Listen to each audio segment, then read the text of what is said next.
Utah, give me 2. Hello, Pallazzo Podcast. One-on-one. Michael Govier, John Anderson. It's a Pallazzo Pals edition of the Pallazzo Podcast. 2 L's, 2 Z's on Utah, Twitter. Hit the link give at me the 2. top. It's pinned there. It's real simple. You pin a message, a feed has a pinned tweet. And in that tweet, you will find a Patreon or Discord. If you don't want to pay for anything, the Discord is completely free, all right? If you like the show, the Discord is basically the show when we're not on the air. We got tons of people in there, 150 members strong. I'm really, really pleased with what we got. So make sure you join us in there.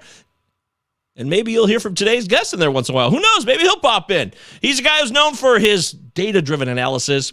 He's got his own Substack brewing, which is a lot of fun. I originally came to hear from him, though, about a few things related to hitting streaks and streaky hitters and finding the hot hitter. And Eric Samolsky was on the show talking about you.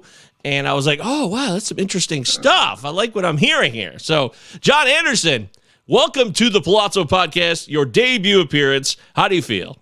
I can't escape this damn hot hitters thing. That's all anybody wants to talk about. But it's I don't know. I've embraced it. I need to ask. I'm good. Thanks for having me. This will be a good time. This is very well done with the borders and that intro. I mean, that was cool. But I need to know what Pallazzo is, because your name is not that. So what is that? Well, there is a movie from 1988. Certainly not relevant, dated for sure. Called The Naked Gun. You ever seen The Naked Gun? No, this is going to be a running theme that I don't know movies, and I can tell you like to talk about movies. So, but go ahead. Oh God, talking movies sucks. I do a podcast about movies with my 2 old pals, Travis and Eric. So yeah, that's cool. Yeah, I'm into that shit. Not going to deny that, but I will tell you one of the finest baseball scenes of all time. It's not a movie about baseball, but The Naked Gun closes with this third act that is dedicated to a baseball game between 2 real MLB teams. At the time, California Angels versus the Seattle Mariners, and they got the real uniforms, and it's all presented so realistically and grounded in a reality that was MLB at the time, with just an absurd premise. So basically, there's this guy in the crowd who jumps up, points out, and everyone gets quiet. And he goes, "Hey, it's Enrico Pallazzo!" And that has become, to a certain generation at least, a pretty famous line from that film. So people who've seen the movie definitely know it. But if you've never seen the movie, you're like, what the hell is this? Why? Yeah. Now I know. And I'm a little upset I asked, but that's okay. Well, hey, I don't want to upset you too greatly here. I'm glad that you're aboard here, because we're going to learn a thing or two about you and baseball and life overall. And I like to get to know, I've been doing this a while, where we do a combination of fantasy baseball analysis and we mix in questions about you so we can learn, have a few laughs, hopefully.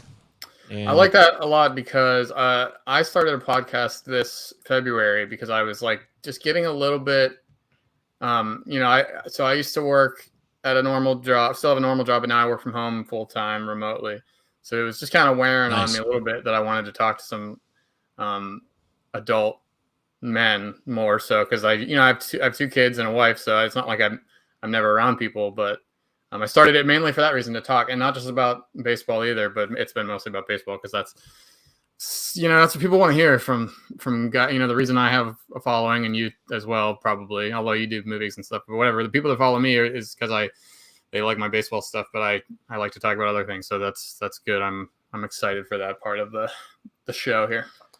Well, look, you can make anything you want out of anything. I truly believe that. There's no limitations out here. Today's world, which you do, I mean, you have your own Substack. That's your own thing. You can do whatever the hell you want with it, right? Yeah, but you got, at some point you have to play to the consumer.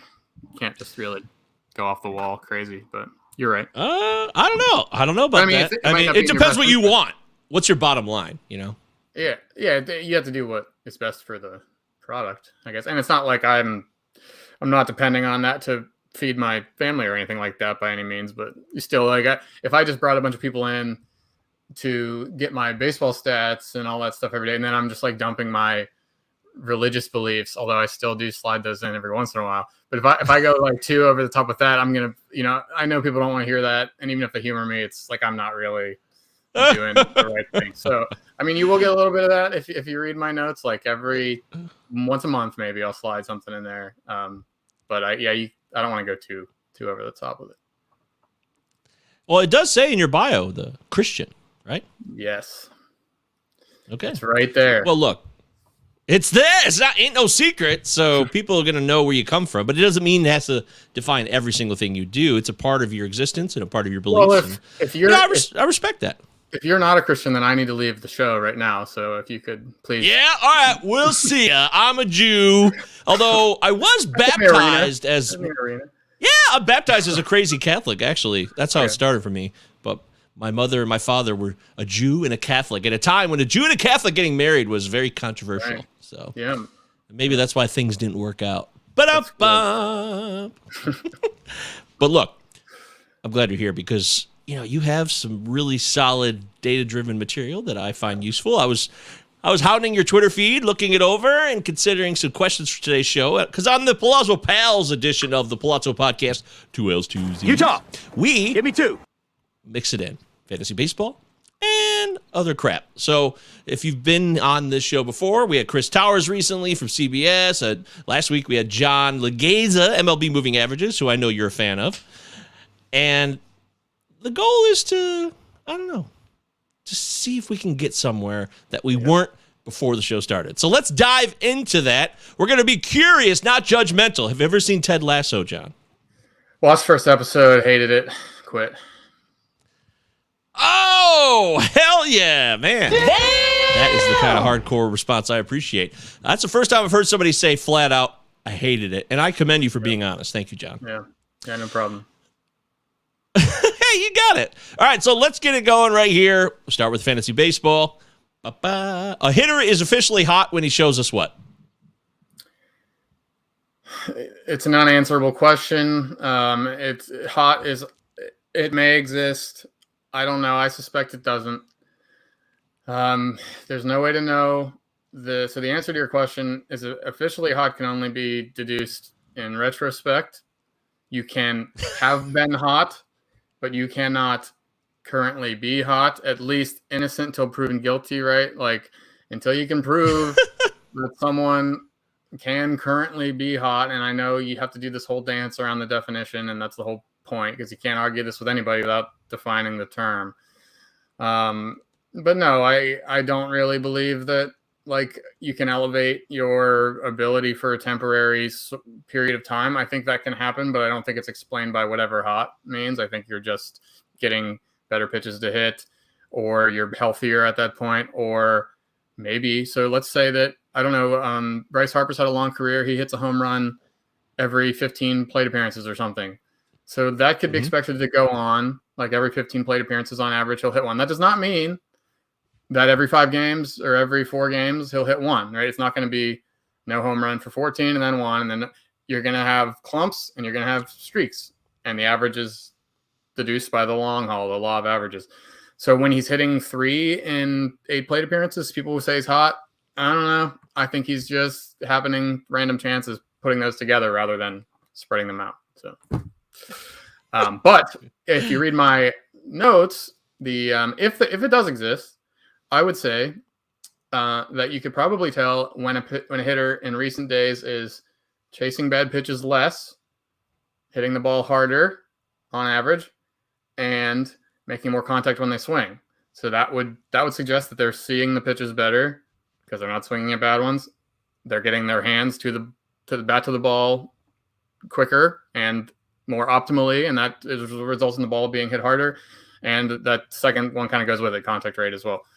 So if it's real, then I think those would be signs. And if you read the Substack notes, you can see who's doing that above their career averages every day. That's like every day it looks at the last week and sees who's beating their career averages and all of those. So I don't know. And I'm even logging the stats. I'm saying you can go, I haven't looked at it much, but every day the script runs and says, okay, 8 days ago I said this guy was hot. Here's what he's done since then. So at the end of the season, maybe I can go do a whole analysis of this to see if hitters do actually outperform their career averages shortly after being deemed hot. I suspect they won't. It's not a question of enough, pal. It's a zero-sum game. Somebody wins, somebody loses. Yeah, Almost. that's pretty. I pretty much feel the same way. Look, I love digging around and going off feel still. I'm never going to abandon that. And I'm not even going to sit here to try to debate the merits of feel versus what the stats tell us directly in our face, whether the surface stats are the deepest, most analytical stat of all time. I'm always going to mix in my experiential knowledge. It's not always going to work. And neither will me looking at what I see with a hitter or a pitcher who's looking to a different trend from what they previously were with certain stats like, less walks or something. It's like, oh, well, he's walking less guys. Is this something that's a fluke? Is it consistent? How do I know that? And so I don't want to sit here and debate what's a hitter or a pitcher that's hot or not. I don't know why.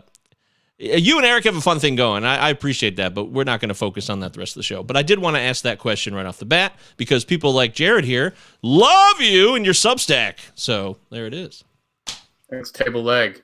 Currently hot are Randall Grichuk and Isaiah Connor Khalifa. So keep an eye on them this weekend. And if they do well, then you can tell me to go screw myself on Twitter. I welcome it. Okay, well, look. This is America. You don't make money, you're a fucking douchebag. Now what you gonna do? Yeah, I've heard that before. I've heard that. You have the buttons? Yeah. Physical buttons? I got actual physical buttons right here. So there's a bank of 8, and they have 8 more banks simultaneously. So I have to switch the bank to go to the next bank. But I do actually have 8 buttons. They're colorful. There's red and yellow and green and purple. It's pretty cool. It's This is the best, the most professional operation I've been a part of, I think. So, wow. Well, damn shit. Well, yeah. That's a big round of applause button too. So, yeah, thank you.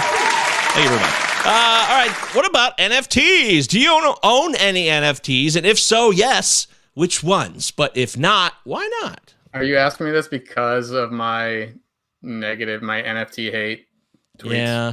All right, good. No, I don't own NFTs.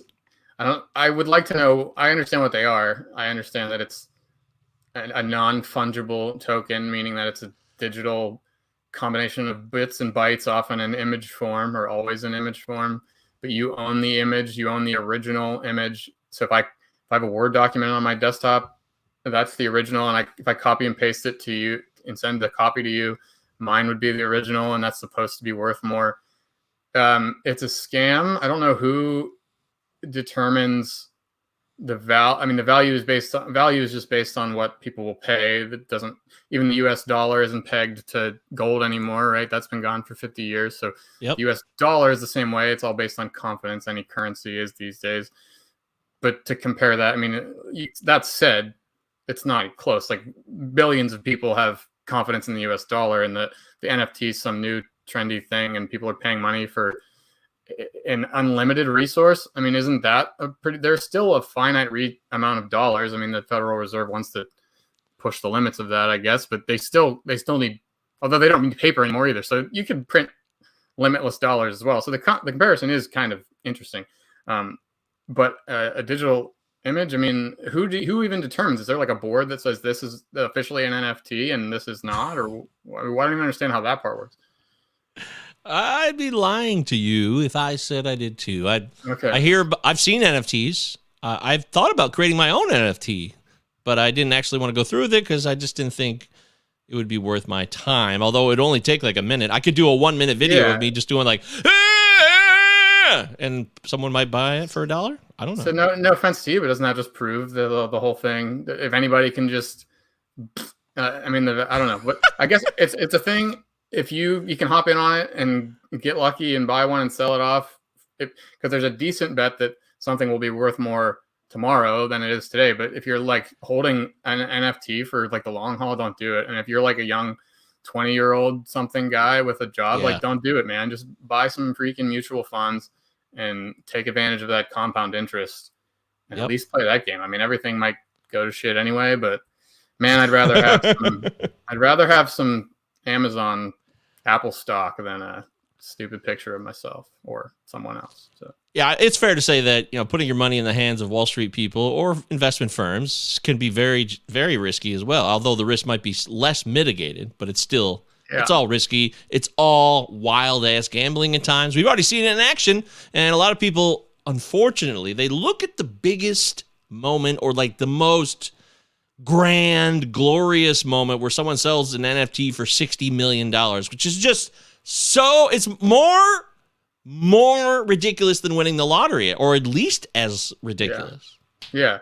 And do we even know it's true? Or is that could just be a fake story to say that happened to make you more interested in the thing? I don't know. I mean, I understand Bitcoin pretty well. I read a couple books about that, and it's interesting because at least there's like a purpose to it to get away from centralized. Yeah, that's different. I think that's completely different. And I still don't want any Bitcoin. Like, I don't want any part of that. And maybe I should just in the outlier case that it does, because it could just like totally explode. But I'm not even a cryptocurrency guy, so I'm surely not doing anything with NFTs, and I would advise against it. NFTs are pointless in my opinion. However, I do own some crypto, and the only regret I have is what you just pointed out, that I had too much of it. I should have had less of it, and that's a lesson I learned, and I still was able to. I will tell you this, that right now it's down for me, and I'm waiting for a price return, which may never come. But I was able to use it to my advantage for a while, so it wasn't a total loss at all. It does have some actual monetary gains to return to you in real time if you are paying attention and really getting into some more day trading stuff. But that's very, very, very risky world too. I'm not going to deny that. You're dealing with you have to fight against your own human nature here. It's like, the problem with casinos, right, isn't only that they win 51% of the hands dealt, it's that you have a floor of $0 and you have no ceiling. You will stay there. If you come with $50 and you turn it into $100, you're not going home because you're feeling pretty good and you're going to keep playing. If you come with 50 and you immediately lose it, you're going home. So you have a floor but no ceiling. They keep you in the doors. And that's a problem with Bitcoin. I'm sure a lot of people could have cashed out for hundreds of thousands, millions of dollars and didn't do it because they were feeling so good. Oh, we can't fail. So then you have your human nature doesn't let you see things clearly. So that's just another element to it. So tough game. All right. The illusion has become real. And the more real it becomes, the more desperate they want it. It's true. Yeah, you're pretty good. I got my moments here. We're talking live with John Anderson. You can follow him on Twitter at John. I always get this one wrong for a while, but I finally mastered it. I finally got it right. It's at John PGH. John JON. Oh, do you live in Pittsburgh? Yeah, I used to, and for my whole life until 2020. Now I live in Indiana. Oh, that's right. Yeah, you're closer to me now. We're not far apart. So where are you? I'm in Michigan, so I'm in the Metro Detroit area. All right, I'm on the border. I'm in Granger, like the border's right there. Okay. Yeah. Well, shit, Jasper. You hear that, Jasper? Jasper lives in Indiana too. So Jasper, right here, who said hello earlier. I could have been there hitting the buttons. I could have just driven up. We could have. I've actually, I've been doing this since January 2020, and I don't believe I have ever sat down with someone face to face and done a show yet. Besides my partner Deary, who I do the main show of this show with, we did that. So there was a show before this called The Sharp Idiots that we did for one fall college football season in 2019. That was the first iteration. And we actually, me and him, because we lived in Ann Arbor together at the time in 2019, we sat down together face to face. And that was the only time I've ever done podcast with a real human in my presence. So pretty bizarre. Yeah, weird world.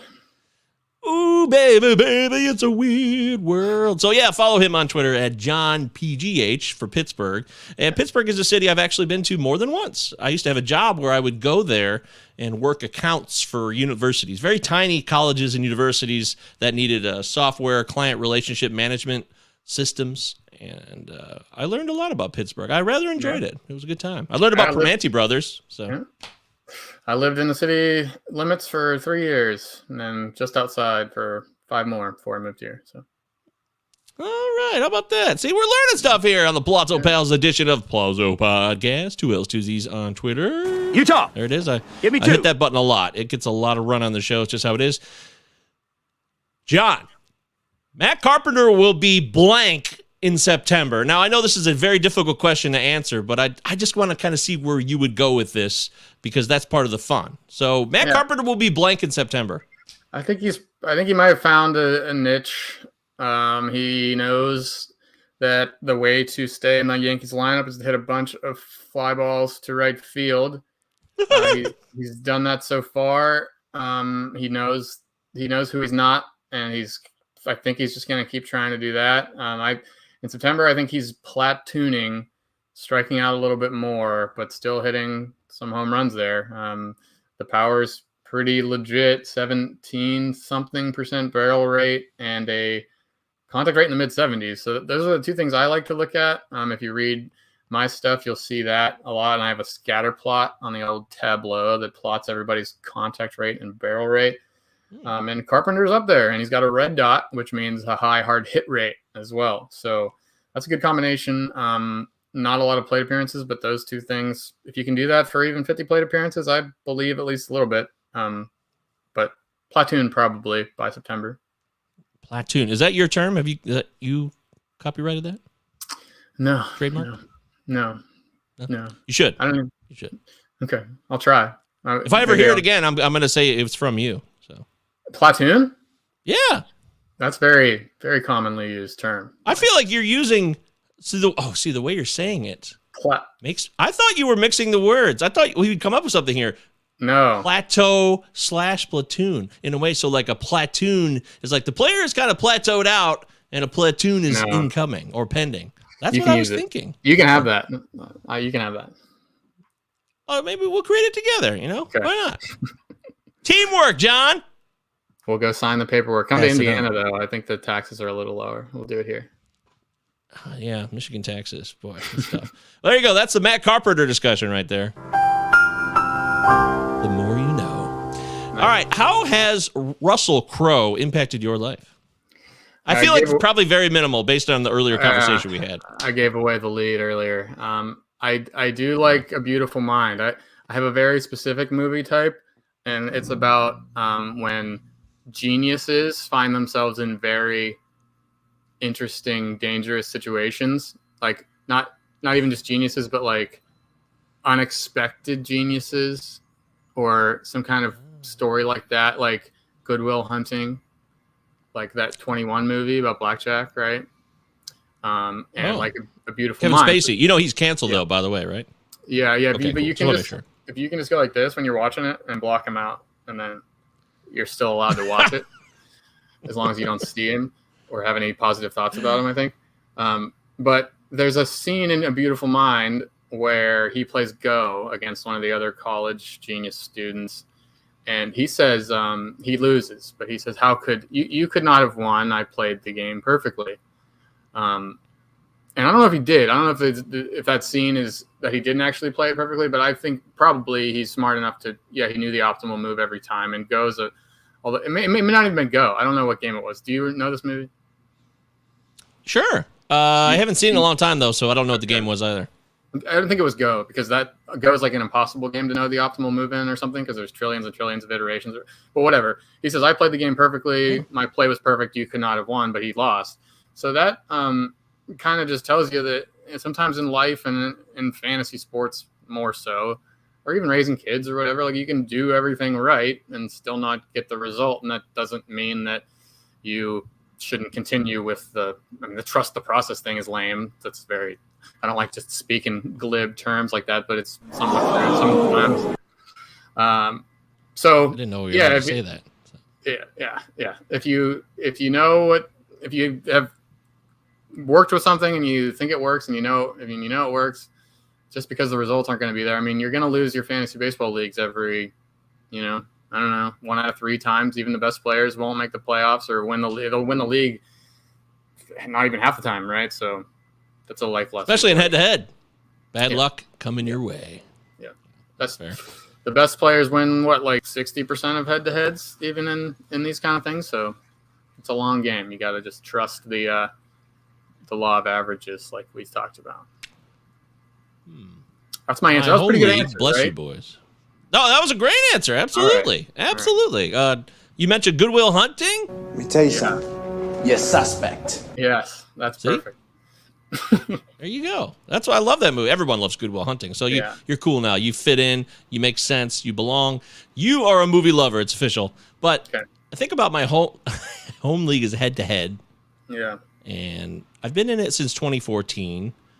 I've won it 3 times. So I don't know if that's also a keeper league. So it has, some more variables mixed in than just like straight redraft every year, which makes it interesting. But I will say 3 of those titles came in 4 years prior to last season. So who knows? Fun times. I'm in that situation too. I think maybe we'll talk about this later. But yeah, my main focus is on my home league as well with all my high school friends that we started in 2006 when we were 15 years old or something. And like, I was always I've been doing Excel sheets and stuff since around then. Like, that's when I really got into it. And I really got into Fangraphs and Baseball Reference and stuff in college, which was like 2010 to 2013. So I was just like dominating them. I mean, but still, I won the league 5 out of the first 10 or 11 years, 5 out of 9 maybe. And like, that's a killer because it's head-to-head categories, and then you go into a 2-week playoff. So it's just super random, right? So to win 5 out of 10 or 11 is pretty lucky. But I was absolutely just like way better than everybody for a long time because I knew the numbers and no one else did. But now, freaking 70% of my league reads my Substack every day, and they see all my drafts, like the guys I want. Like I can't do anything. I'm just giving away everything, and they're all consuming it. So I mean, it's worth it. It's a good trade, but my success is going to be diminishing moving forward. Oh, I like money. Look, that's the price you pay for public analysis. Yeah. They all jump onto it, and you can't. This is something I battled with somewhere about a year ago. The people who told me this, hey, give them everything and still win anyways. I'm like, okay, well, then I'm going to try to do that. It makes it a little harder. Trades come a little more difficult. In fact, trades have been a lot more difficult for me. I haven't made a trade in my home league in about a year, and that includes off-season where there would be trades allowed. So I don't know. I've just resigned myself. I don't even try to like get a good deal on guys. Like, I wanted to buy Lucas Giolito just this week. Years ago, I would have started with some bad offer. I just came straight out with it and said, here, I'll give you, what did I give up? I gave up Ketel Marte and Christian Walker for freaking Lucas Giolito. And I got Camilo Duvall too. But I mean, I got job on that. That's a bad trade for me, but that's what I had to do to get the pitcher I wanted. So is it that bad of a trade though? I probably. I don't think it doesn't sound like it on the surface. No. I know Giolito has struggled in his last start last night. His whiffs were terrible. So even though he got the quality start, it wasn't that great of a start. But I mean, 5 years ago, if I was trying to buy Giolito, who had he's got a 6 ERA at the time, like I probably wouldn't have had to give up much. But now people are sharper to that. And you're right, Giolito's like underlying stuff doesn't even look all that much. Well, it does actually. He's on a list later, but yeah, he's been hit hard, and last night wasn't super convincing, even with the 6.1 good innings or something. But that's where we're at. Like I just have to come out and give people fair deal. And woe is me. I have to give up fair trades now. I can't just go rip people off. So feel bad for me, please. Wow, dude. Yeah, that's tough, man. I'm sorry, but every once in a while you get to dominate. Flawless victory. All right, we're moving out here with John Anderson. We're talking about random stuff. We just talked about Russell. Was that the Russell Crowe question? It was the Russell Crowe question initially. We're going all over the place here on Pallazzo Pals, live and uncensored. If you guys want to drop a question in the live chat, feel free to do so. You're welcome. Oh, we got a few comments here. Anthony says, hey, am I late? That's a running gag on the show. For those of you that don't know, Anthony is always late. Good to see you, my friend. Joe says, Fantasy Pros gave my draft an A. It's impossible that I am in last place in my league. Hey, that's a funny bit. That's the classic Fantasy Pros draft wizard analysis has become a running gag for those that don't know because it always seems to be way off. And then Jasper says, yeah, I know Granger. I'm just outside Columbia City off US 30 on 5 North. Hello, Jasper. That got too specific. Let's move to, I'm going to skip around. 3 buy low players in fantasy you would recommend right now are who? Matt Chapman. Oh, I like that. He's lowered the strikeouts a bit and still hitting the ball hard, but the slugging percentage is just like at 405. I think you could probably get him for free. and I would. Not in my league, though. Terrible, He's actually, I have him in that home league, and I'm not. People have tried to just nibble him for nothing, and I'm not doing that. Yeah. I'm not giving up. Yeah, smart. It's a good. The ballpark. I don't know. Toronto was always a really good place to hit, but now it's not. Maybe, but the home runs are just like still going crazy there. But that's probably because of Vlad and Teoscar. If you have a lineup that hits a lot of home runs, your home park is going to look good. But anyway, Chapman. I like Marcell Ozuna also has been all over the hot hitters, super mega ultra hot hitters for the last few days. He's on the Magic Formula qualifiers on the notes. He's just like in all the underlying, checking all those boxes, and yet his slugging percentage is only .418 as well, with a batting average of .226. So he's someone to go get. And Giolito I have on the list because of the 27% strikeout rate, 8% walk rate. 8% walk rate is like league average, but I think that is an improvement from him. I think he's usually been like 9 or 10%. And I don't know, it's more of just like a track record thing. Like you can kind of believe that he's going to pitch much better and he can be had, because people get very frustrated with pitchers like that. So maybe you can get him. And then one bonus is George Kirby. He'll be back, and he didn't do great while he was in the rotation. But I mean, man, he's going to be like top 3 in the league in walk rate, and it's really hard to be bad when you walk so few hitters. So those are my guys. Victory lap certified. Booyah! Hell yeah. Look, I wanted to bring this up because you brought it up, and it was an apropos time to share that my pal, Crosby Spencer, shout out to Crosby, he has his own channel on the Pallazzo Podcast Discord, and he posts ballpark factors, specifically power park factors. And he's been doing this for a couple of years. He used to do it on RotoFanatic, which is a website that I used to own and run once upon a time that no longer exists. That's life. Lessons are learned there. But Toronto is number 9 with a 104, 100 being average. So Cincinnati's number 1 based on his factors, and that's a 123. So clearly Cincinnati, when it comes to power, which I don't think a lot of people would argue. And it's interesting that Coors is 6. Coors is at 106.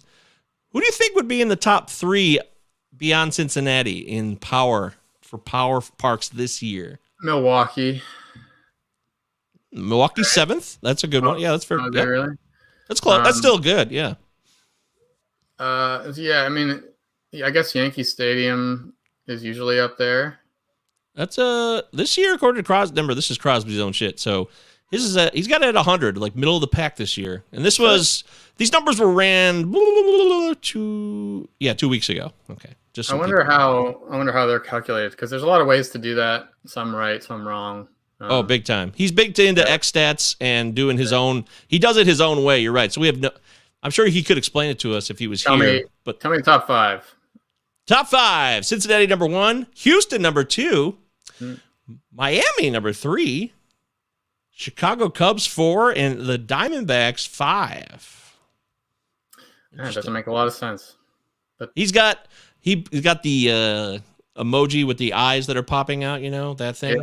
Yeah. He's got that next to Miami at 3 and Arizona at 5 as big surprises to him. So, the Miami one is so surprising that I don't think I would trust his list. No offense. Oh, hell yeah. Wow, now we're talking some shit. I got to tell you, Crosby, I trust Crosby as much as anybody, but I can't say that other than I just know that because I've worked with him.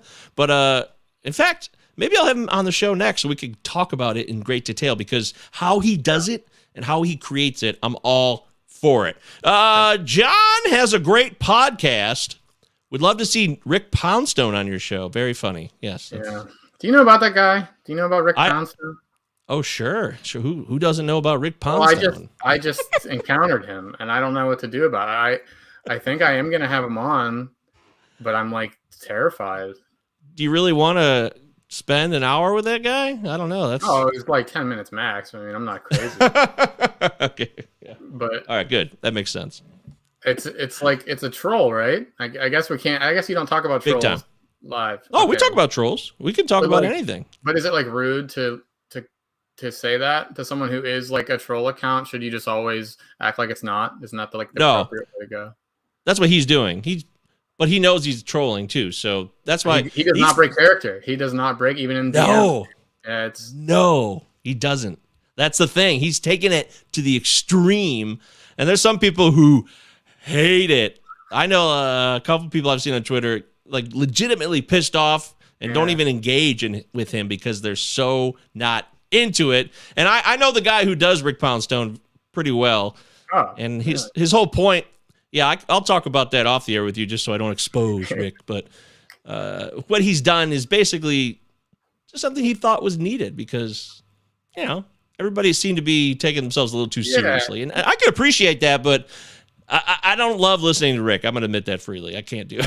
Well, it does make you like want to puke a little bit, but you also can't like stop listening. I don't know. I'm with him. I think I enjoyed the Twitter of like 2012 much more than today. Maybe that was because I was 22 then, and now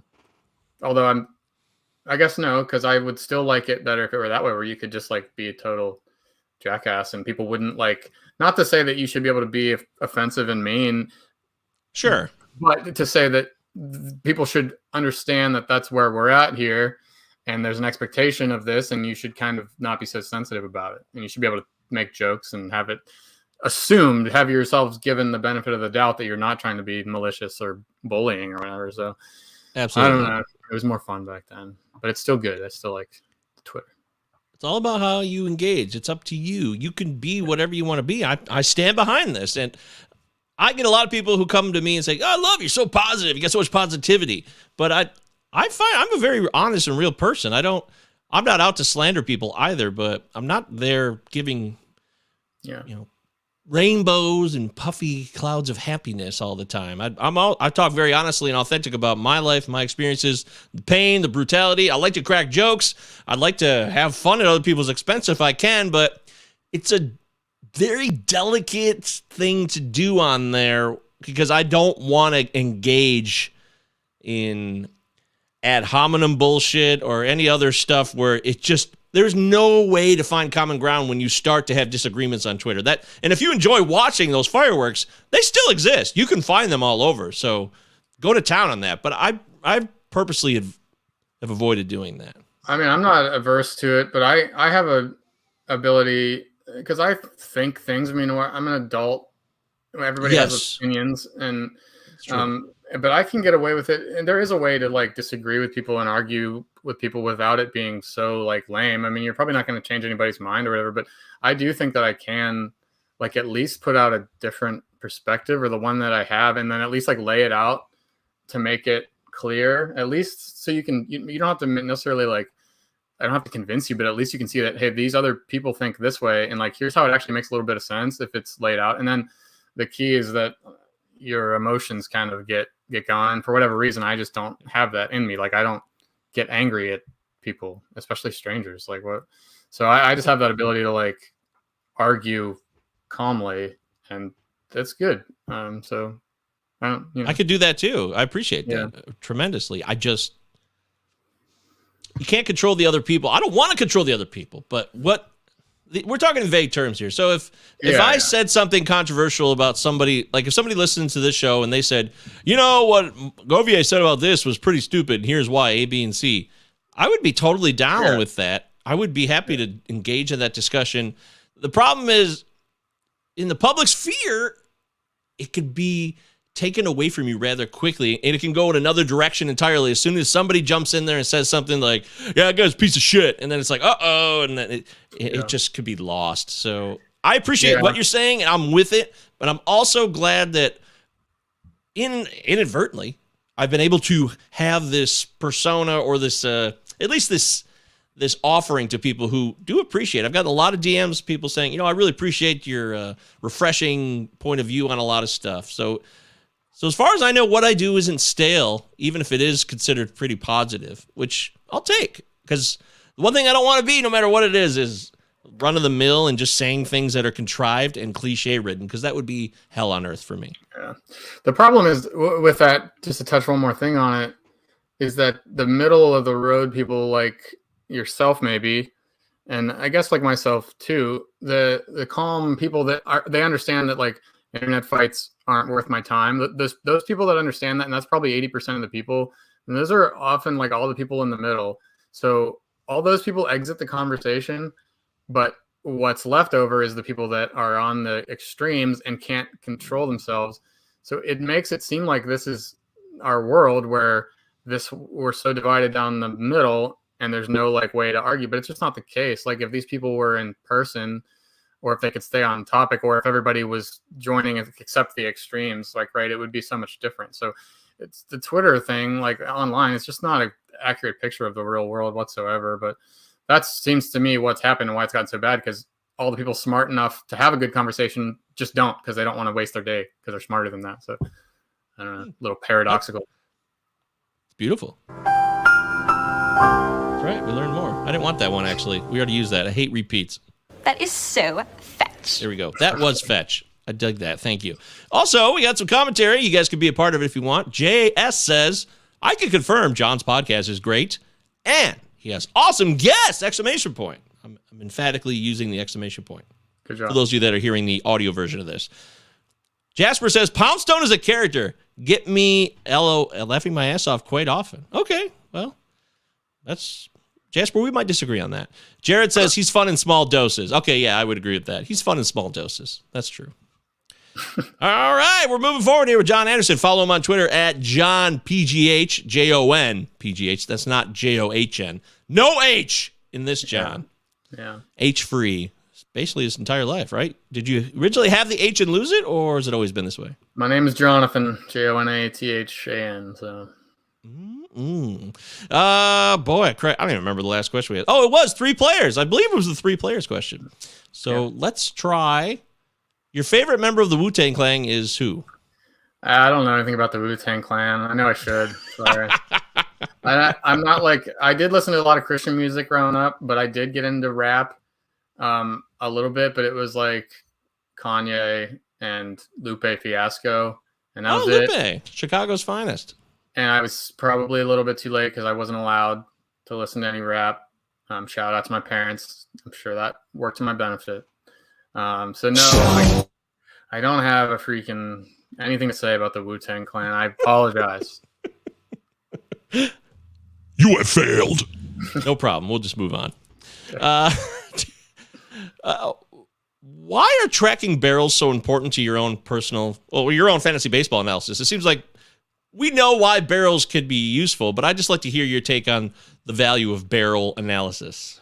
Yeah, it's just more useful than home runs because it's something the hitter controls more. The better stats are always the ones that have the less random variables going in. So you can hit the same fly ball in Cincinnati as compared to Detroit. And Detroit, it's a fly out that looks like nothing. Like no one would even say, oh, he hit that ball pretty well. It would just look like a lazy fly out. But in Cincinnati, it goes over the fence. But the barrel system, the launch speed angle, that's what it's called on Savant. It assigns a 1 through 6 for every batted ball. It puts them in these categories. The 6s are the best. Those are the barrels. So there's no other. Parks doesn't matter. The weather doesn't matter. I mean, weather matters a little tiny bit, but not really. So it gives you a better idea of who's actually hitting for power. But it is a problem because it doesn't consider strikeouts. So if people aren't familiar with this, Joey Gallo is the perfect example, right? Really high barrel rate, but he's awful because barrel rates, it just says what percent of your batted balls go for barrels. Joey Gallo hardly has any batted balls because he strikes out 35% of the time and then he walks another 15% of the time. So immediately almost 50% of his chances to even do anything are gone. So he just can't help a fantasy team because he's getting half the at-bats, not the at-bats, but half the batted balls. So you have to work that in with strikeout rate and even walk rate more often, or more so too. But if you just focus on barrel rate and strikeout rate, low strikeout rate, high barrel rate, that's going to tell you a lot. And anybody, like we talked about with Carpenter, anybody with like a barrel rate over 20% and a strikeout rate under 25%, they're probably going to have success in the future. So it's a good predictive way to look at hitters. Ooh, okay. That's impressive. Thank you. That's exactly what I like to hear. You also mentioned my Tigers, so Go Tigers. Threw that in there real quick. Comerica Park, often overly hyped as a pitcher's park. If you hit the ball to left field, you can hit some home runs quite easily. But otherwise, it was the biggest square footage next to Coors Field, I think. It definitely has the worst, the percent of barrels that go for homers there. It's like routinely at the bottom of the list. It could just be that hitters there are Tigers don't have a lot of juiced up hitters. So like Miguel Cabrera is he'll hit some barrels, but they won't be good barrels, right? So that factors in. But I mean, it's definitely a tough park to hit it out of. Oh my God. Yeah, they're so bad. I mean, they're so bad this year when it comes to power and all that. It's the end. I have not gone once. I haven't gone once. Is Miggy done this year? Nope. No. I thought the contract's not over. No, that's the thing. Like, he's not Pujols. Pujols, this is the farewell. It's finally over. He's with the Cardinals for the last go around. Miggy will be here next year, and I don't know what the hell they're going to do. I don't know how this thing ends. He's killing that team. He's got to know. That's what. See, you're hitting on a point that I've been talking or thinking about. Maybe I haven't verbalized it enough lately, but I think there's a real problem with his massive presence and a huge ego as one of the best players of the recent 20 years as a hitter. There's no doubt about it. He's a Hall of Famer, first ballot right off the bat.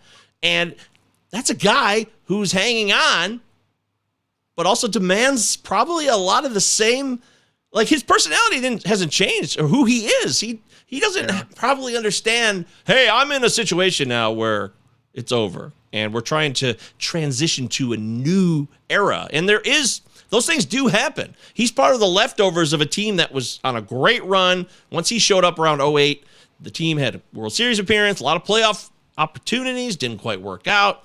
But since 2015 and 16, he's just been treading water here. Yeah. And there's still another year left on that deal, I believe, at least. So it's an interesting question. If the team's not going to cut him, I mean, the team is very respectable to let, that guy did you a lot of favors and made you a lot of money. Not that you paid a lot of it back to him, but whatever. The team's not going to, like, take the, not immoral, but whatever. Like, that wouldn't be the cool thing to do to, like, cut him, right? But you would think that the player might have some awareness, like, all right, I'm hurting this team. They're being nice, so let me stay around, but maybe it's time for me to go and kind of let them see what they can do without me. But I don't know. He did get the 3,000 hit plateau this year, so that's over now. So I would be curious to wonder what's going on inside the minds of a very, very poorly run front office with Al Avila and Chris Ilitch, who's a douchebag. And yeah, I'll say that. I'll say it all day. Chris Ilitch is a douchebag. Why would they sign Javier Baez? Because they thought they were the shit, man. They thought they were on the brink after last year. They overplayed last year. They outplayed what they really had, and it was fun to see that. AJ Hinch maybe had been a big boost in that, but they've been so historically bad this year, dead last in home runs by a mile. Last I checked the other day, it was 52 home runs total this year. The Yankees have like 3 times that almost at least 2.5 times that. So whatever. I focus on fantasy baseball. I live here, but fantasy baseball is what I really focus on. I'm a Tigers fan, way down the trough. Fantasy baseball first. I'm the same with the Pirates. I've given up on them as well for the fantasy life. But if the Pirates ever did, and maybe they will in the next few years, but I would jump right back on. So there's some fun talent brewing there. It's kind of exciting. But I was a huge Pirate guy for the first 26 years of my life. So the McCutcheon years were fun. 2013 through 16, it was awesome. Yeah, great times. Yeah, exactly. So we were both living the dream with our teams to a certain extent during that period. But you want the best. You don't always get that. And there's something, in fact, I'm going to ask this question next because it goes to what we're talking about with clubhouses and team chemistry and all these things that we don't quantify. We can't really quantify. And it has to do with the manager. And I saw Rob Silver tweet about this the other day, so it got me thinking as well, like fantasy baseball and baseball managers. What is the value of a manager for fantasy production? And could we ever quantify or track the importance of a manager on that production? Nothing. There's nothing. It's not important. I got nothing. There's no way. It's not even important, though. Who cares? No. The only thing I guess the better question to answer is, can you quantify it? And no, you can't. Because how could you ever know that if some player's improved performance is attributable to the manager? How would you ever know? Like, maybe, but how could you ever prove that? Like, even if the player said it, you shouldn't believe him. The only what about tendencies? Like managerial tendencies that you could see that they would consistently, because there are tendencies certain managers have. If you go and track it out, and you could say, well, this manager's tendency is to. Right, it might have to be more to do with pitchers than hitters, but I mean, I guess like pitch counts, like for a while, the Indians, Guardians now, they were benefiting from Francona by he just let these pitchers throw 120 pitches, right? With Bieber, Savali, Plesac there, even up back 2 years ago. That's over now because Savali and Bieber both like died last year, right? So they quit that quick. So, but that was something that like you were benefiting and getting a few more quality starts if you were in that. A lot of times it hurt you because they'd go into the 8th inning tired but whatever, if you're in a quality start league, like that was a good place to go. And then stolen bases, I guess, maybe like some managers, the steals have been coming down as we know, and maybe there's differences in managers of I want to steal still, and I don't want to do that at all. But again, it's still hard to know what to attribute it to. So those two kind of edgy things, but I'm not even looking at the managers if I'm like getting ready for a draft or anything. It's too much to guess at. Yeah. Yeah, that's fine. That is the most ridiculous piece of philosophical bullshit I have ever heard. Yes, us talking about managers and trying to quantify it. Ridiculous philosophical bullshit on our part. All right, we're almost done here with John Anderson. We're going to wrap up the show momentarily. Follow him on Twitter at John, JON, PGH. Please subscribe to his Substack, guys. Come on, there's some good stuff in there. Quality nuggets. Who doesn't love fantasy nuggets? I'm a big fan of fantasy nuggets. They're delicious, especially a little bit of barbecue sauce. Oh, what's your favorite sauce for chicken? BBQ, honey mustard, Chick-fil-A sauce? Yeah, barbecue sauce is good. I've been looking for I know chili doesn't really go with chicken, but I've been looking for salsa rather. It's not at all to go with chicken, but I have recently been trying to buy a good salsa because grocery store salsa is awful. So yeah, make your own salsa. But I also don't do hot stuff super well either. Like I'm a little sensitive to the hot stuff, so am I. I could never be on hot ones. I could never make it that far. Those are just the Scoville scale freaks me out, and I don't have the ability to go that deep. Jasper says, LOL, I stay away from Poundstone, but laugh like hell at whomever he's getting in. People love talking Poundstone, I tell you. He's made his mark on society. That'd probably be my best podcast ever. Seriously, I bet it would be. Yeah. Just make it 5 minutes only. All right, 2 more questions. We're going to hit the road here on the Pallazzo Pals edition of the Pallazzo Podcast. 2 L's, 2 Z's. Utah. Go to the Twitter handle at the top of the 2. page. Find the Patreon. Starts for as little as $3. Discord is free. I loved this tweet because I found it so interesting. You were talking about how your local coffee and donut shop had raised their wages and it had changed your perspective. Why did it change your perspective so much that they were paying $14 an hour to their employees? It's the minimum wage debate, right? So there's there's a book called Economics in One Lesson written in the 1940s or something. So immediately people will tell me that I shouldn't be reading stuff from the 1940s, but that's ridiculous. You should, of course, because economics don't change. But the long answer, I'll try to make it short, is that I never really fully supported like forcing businesses to raise to $15 minimum wage. That's the trendy thing. Because I just didn't think, I still don't, that like if I run a pizza shop out of my garage, say I whatever, I can, if I want to have a couple kids working for me, a couple 18-year-olds, I'm probably not making enough money to pay them $15 an hour. So guess what happens if you tell me I have to pay them $15 an hour? I'm firing them, right? Like I'm getting rid of them. Maybe the businesses just collapses and you're just putting out these small businesses. So I assumed, and then I did find out later that this coffee place it wasn't like the local rinky-dink mom and pop. It is a chain, but smaller. Okay. I don't know. I was surprised that they could afford to pay someone $14 an hour to fill up coffee cups and serve donuts. So that right there, the fact that guy was making $14 an hour and he just told me it, like I got in a conversation with him. I was surprised because I didn't think that, I would think that they'd be losing money on his labor right there. So, yeah.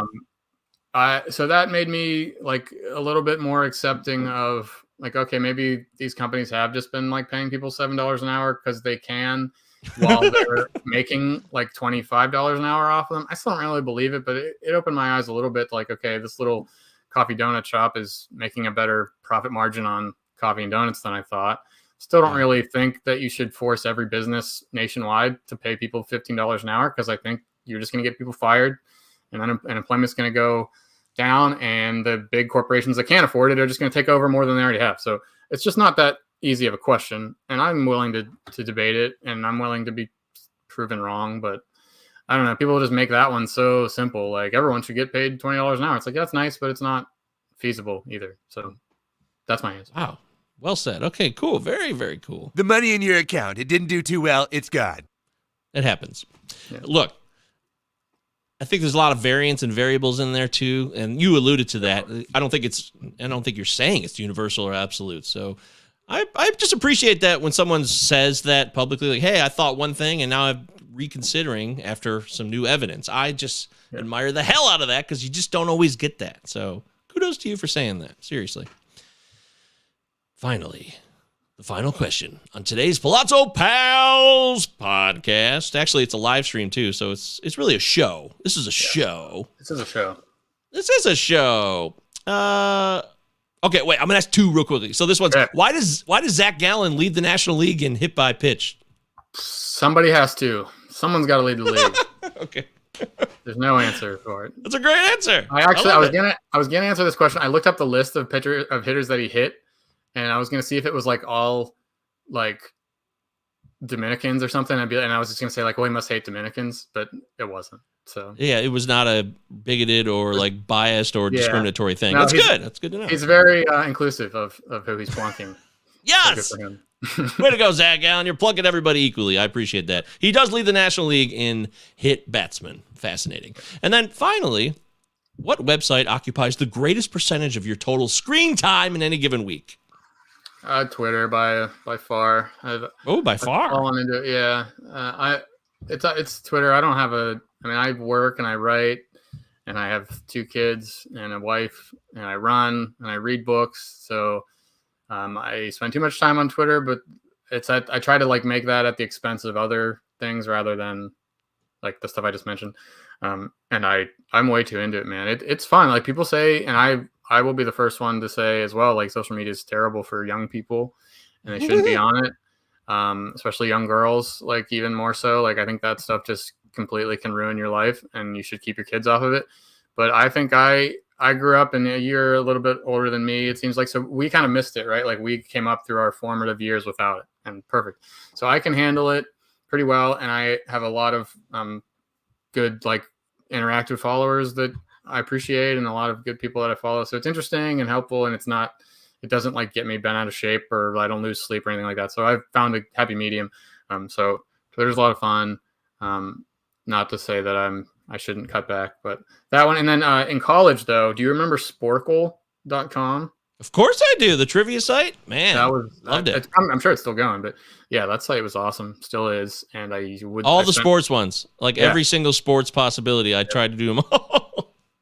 Great stuff. Yes. SPORCLE for people. If you're gonna waste a bunch of time on the internet, at least you could do it like that and learn something. You know. Damn right. Wow. So Twitter's the one. Sitting with the scumbags, telling jokes. That's wild. I thought maybe like Fangraphs or something might be the possibility, but that's on the list. But I've the second answer is probably Tableau Public. The John PGH MLB 2022 dashboard is probably right up there at the top of my screen time because, as John Legeza so nicely said last week, what did he say? I don't want to toot my own horn, but you tell the people what he said about it. He said it was amazing. He said it was the preeminent best fantasy baseball tool on the internet, which holy shit. I'm not going to argue. It's pretty freaking cool. And anything you want to know is there. It's a little overwhelming because I don't explain anything but that's okay though. If people find it of use, then let them figure it out. Give people the benefit of the doubt. It's free. Totally free. Yep. We find that at the top of your Twitter feed or? I guess that would be a problem too. I don't see it in there. Yeah. That's the thing. Yeah. I will, it's in the notes if you're a premium subscriber. Oh. But it is available for anybody. So every once in a while I'll tweet out the link. But if you look up John.Anderson4212 Tableau, you'll find it. John.Anderson4214? Tableau. 4212. I can send you the URL. It doesn't matter. They'll find it if they want to. And tweet me and I'll share the link. Okay. Well, there it is. Tableau City. Have fun with Tableau. I don't know enough about Tableau. I hear about it all the time. People talk about it. My former pal, he's still my pal. Shout out to Carm Majorano. Hope you're doing well out there. He was big into Tableau. Can we get a TLR manager index? I feel like there is something quantifiable there, says Joe. Yeah, maybe that's the case. And Jared says it's Henry Hazlitt season. Do I know who that is? That's the guy that wrote the book I mentioned. Look at you, Jared. Economics. Hell yeah. Guy. Paying attention. Libertarian, I think. Yeah. Wow. Okay. I respect that. Well done. Yes. Economics in one lesson.